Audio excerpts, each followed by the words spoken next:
السلام عليكم ورحمة الله وبركاته. kabajamtootaaf jaalatamtoota obboleeyyan qaqqaalii gaggaarii hordoftoota zeenutuub hunda keessan baga rabbiin isaatii kanaan isin gahe. labbayk allahumma laka labbayk laa shariika laka labbayk innal hamda wan ni'mata laka wal mulk laa shariika lak. obboleeyyan tiyaa qaqqaalii gaggaarii inshaallah warri maa baddeenaan jettan umraa deeme inshaallah deebinaan illee natti hin tolle waraabuni bagana eeddan isin jedha. maashaallah tabaarakallaa ani akka ajaa'ibaatitti nama islaama ta'e hundaaf du'aayii kadhadhe warra hawwii mana kana dhufuu qabu hunda akka rabbiin fidu akka rabbiin bakka kana dhaabu du'aayii isinii godhee jira. hundi keessanuu inshaallah akka dhaabbattan abdii guddaa qaba jechuudha.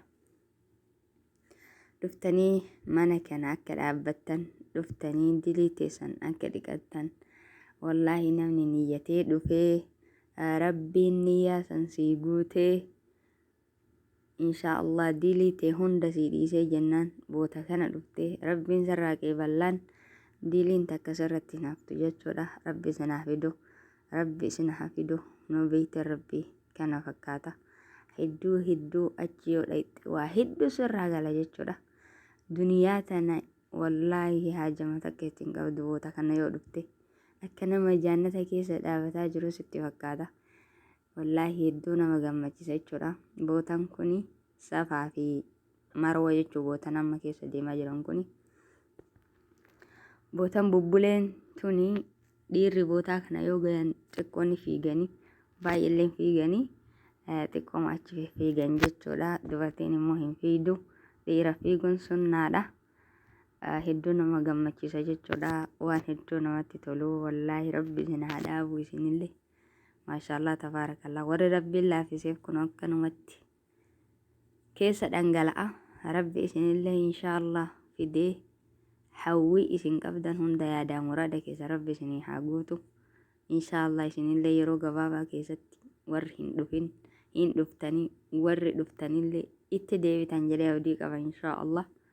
hedduu nama gammachiisa wallaahi. namni niyyaa tolee rabbii ofii kadhataa namni argee ulaagaalee umraa guuttateetiin waan silaachi keessatti jedhamu harramatee waan silaachi keessatti jedhamu hunda geggeessee waan godhamu hunda geggeesse rabbiin irraa qeebala jechuudha. rabbiin niyyaa keessaa rabbi haa tolchu rabbi isin haa fidu jedhaan ballee irra deemuudhaan hedduu du'aa isinii kadhee jira. nama islaama ta'e hundaaf warra namni islaama hundi bootaa kana ni hawwa jechuudha.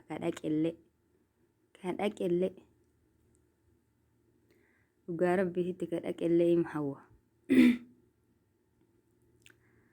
kanaafi bootaan buleen tuni dhiirri bootaa kanatti ni fiigan jechuudha. maashaallah akkuma dura isiniin jedhe nama gammachiisa. akkuma amma argaa jirtan ni fiigan jechuudha. xiqqoo akkasii safaa fi marwaan keessallee ni jira wanni buleen kun jechaadha. bakka lachittuu ni fiidi jechuudha. dhiirri bootaa sanitti sunnaadha. dubartiin immootu hin fiiganii. kanaaf hedduu nama gammachiisa wallaahi hedduu nama gammachiisa. kunoo beeyta rabbiillee kana fakkaata isiniin jedha maashaallah tabaarakallaa. dhayxanii bootaan irraa harramatan boota hedduu jira. warra makkaan keessa jiruuf boota hedduu jira bootaan irraa harramatan. garuu immoo bootaan beekamtuun masgida Aishaa irraa achi dhaqanii rakaa lama salaatanii achi irraa harramatanii warri niqaaba fuulatti hidhatullee fuularraa niqaaba fudhatee harramatee niyyaa ofii qulqulleessee rakaa lama achitti salaatee gara baasa yaabbatee yookaan taaskii yaabbatee gara makkaa gara beeytii rabbii deema jechuudha. gara beeytii rabbii deema achirra daqiiqaa 20 akkanani deemsisa makiidhaan jechuudha. kanaaf achirraa deemanii eegasillee ogguu dhaqan achirra bootaa irraa itti jammarantu jira jechuudha.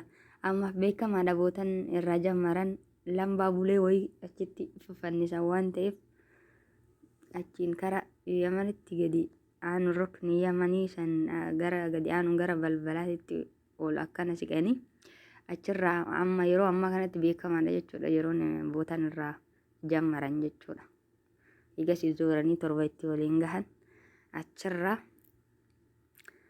harka kee ol qabdee harka kee kan miragaa marraa sadi bismillaahi allahu akbar bismillaahi allahu akbar bismillaahi allahu akbar jettee itti seenta jechuudha. Adada bakka san geettuun akkasuma jetta. Adada bakka san geettuun akkasuma jetta haga torba xumurtetti jechuudha. Hedduu nama gammachiisa. Wallaahi waan hedduu nama gammachiisu. Ammallee hedduudha barachuu nama barbaachisa jechuudha. Dhaquun duratti barachuu yeroo harramatan waan jedhan yeroo achi gahan waan jedhan garuu du'aayin achi keessatti zikiriin achi keessatti baay'isan zikiriin bareedduun filatamtuun achi keessatti baay'isa. Yeroo hajjii yeroo arafaa dhaabbatanii fi argitee yeroo beeytirra zooranillee zikiriin baay'isan zikirii beekamaa kana jechuudha. لا إله إلا الله وحده لا شريك له له الملك وله الحمد وهو على كل شيء قدير كان جتونا ذكري بكمال ركن اليمني جناني جرا بيتي جرا قد آنو ركن يمني تيجا آنو سنة الراحة جرانا جرا بالبلادتي جرانا تتي ذكرين جرمتو جدو سلام عنيتي جتورا جرا عنو سنتري آتنا في الدنيا حسنة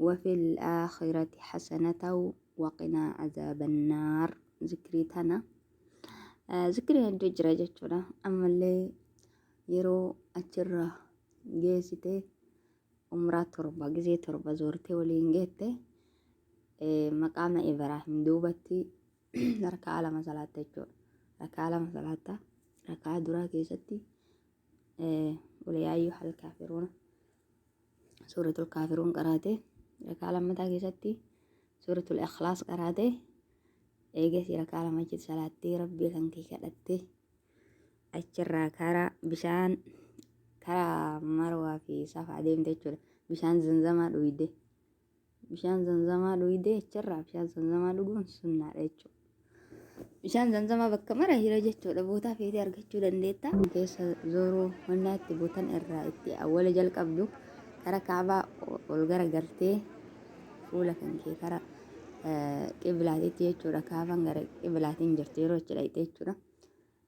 Qiblaatti kaabatti gara galtee fuula kee ol gara galchite achirrallee waa harramata akka nama harramatutti waan jettu jira jechuudha. Quraana keessallee ni jira. Quraana sanillee aayaa lama irra qaraate achirra zikrillee jette achirra itti seente jechuudha. Achirra itti seentee haala saniin kan barumsa nama barbaachisa. Dhiifama yoo dogongorellee barachuun nurratti dirqama osoo achi hin dhayne jechuudha. Osoo achi hin dhayne barachuun nurratti dirqama. Akkaataa itti umraa godhan akkaataa itti hajjii godhan yoo maal taane hajjii nurraa badaa yoo maal taane umraan nu jala badaa kana addaan baafachuun dirqama. Kanaafi barakallahu fiikum rabbi sinaa fi duba